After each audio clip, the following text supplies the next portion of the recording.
வணக்கம். பைபிளை முழுவதுமாக வாசிக்கும் நம் லட்சிய பயணத்திற்கு உங்களை அன்புடன் வரவேற்கிறேன். இன்று நாம் தொடக்க நூலில் 23வது அதிகாரத்தை வாசிக்க இருக்கிறோம். இதுவரை நாம் மொத்த நூல்களில் 1.85% நூல்களை வாசித்து முடித்துவிட்டோம். இன்னும் சில நூல்களை முடித்தால் நம் பயணம் வெற்றிகரமாகுவோம். இன்றைய வாசிப்பின் மூலம் அந்த இலக்கை இன்னும் முன்னோக்கி நகர்த்துவோம். வாங்க தொடங்குவோம். சாராவின் இறப்பு. மூதாதையரின் கல்லறை. சாரா 127 ஆண்டுகள் வாழ்ந்தார். சாராவின் வயது இதுவே. கானான் நாட்டிலுள்ள எபிரோன் என்ற கிரியத்து அர்பா நகரில் சாரா இறந்தார். அவருக்காக புலம்பி அழுவதற்காக ஆபிரகாம் சென்றார்.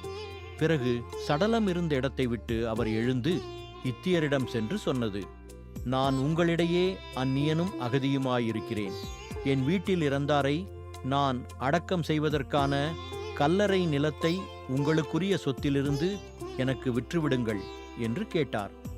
இத்தியர் ஆபிரகாமுக்கு மறுமொழியாக, எம் தலைவரே கேளும், நீர் எங்களிடையே ஒரு வலிமை மிக்க தலைவராயிருக்கிறீர்.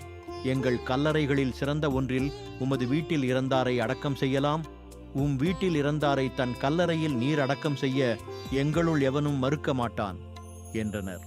அப்போது ஆபிரகாம் எழுந்து அந்நாட்டு மக்களாகிய இத்தியர் முன் தாழ்ந்து வணங்கி அவர்களை நோக்கி, என் வீட்டில் இறந்தாரை நல்லடக்கம் செய்வதை நீங்கள் விரும்பினால் நான் சொல்வதை கேளுங்கள். நீங்கள் சோகாரின் மகனான எப்ரோனிடம் எனக்காக பரிந்து பேசி அவருக்கு சொந்தமானதும் அவரது வயலின் மூலையில் இருப்பதுமான மக்பேலா குகையை எனக்கு தரும்படி செய்யுங்கள்.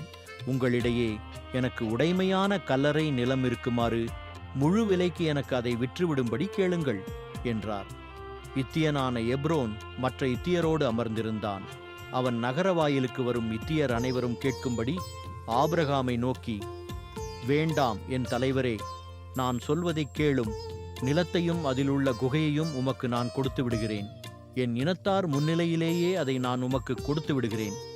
வீட்டில் இறந்தாரை அங்கு அடக்கம் செய்வீராக என்றான்.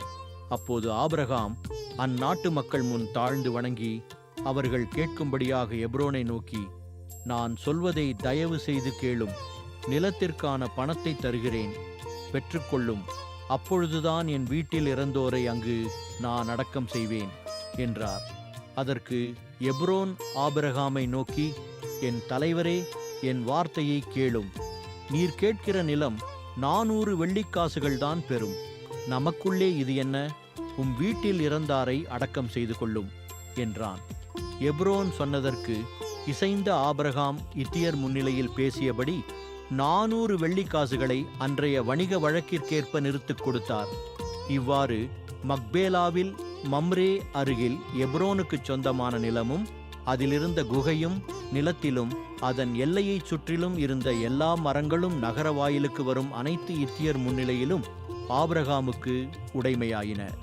இவ்வாறு மம்ரே அருகில் மக்பேலா நிலத்தின் கல்லறையில் ஆபிரகாம் தம் மனைவி சாராவை அடக்கம் செய்தார்.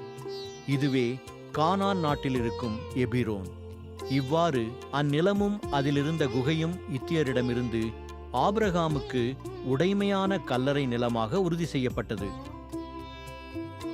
நாம் 1189 அதிகாரங்களில் 23 அதிகாரங்களை நிறைவு செய்துவிட்டோம். இன்னும் சில அதிகாரங்களை வாசித்தால் முழு பைபிளையும் முடித்து விடுவோம். நாளை அடுத்த அதிகாரத்தை பார்க்க சந்திப்போம். நாள்தோறும் இந்த பயணத்தில் நீங்களும் பங்கேற்றால் பைபிளை முழுமையாக வாசித்து முடிப்போம். இது நம் வாழ்க்கையிலும் ஆன்மாவிலும் பெரிய மாற்றத்தை ஏற்படுத்தும்.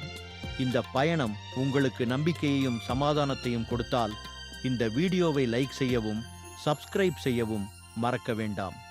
பகிர்ந்து மற்றவர்களையும் இந்த பயணத்தில் சேருங்கள். நாளை மறக்காமல் வாருங்கள்.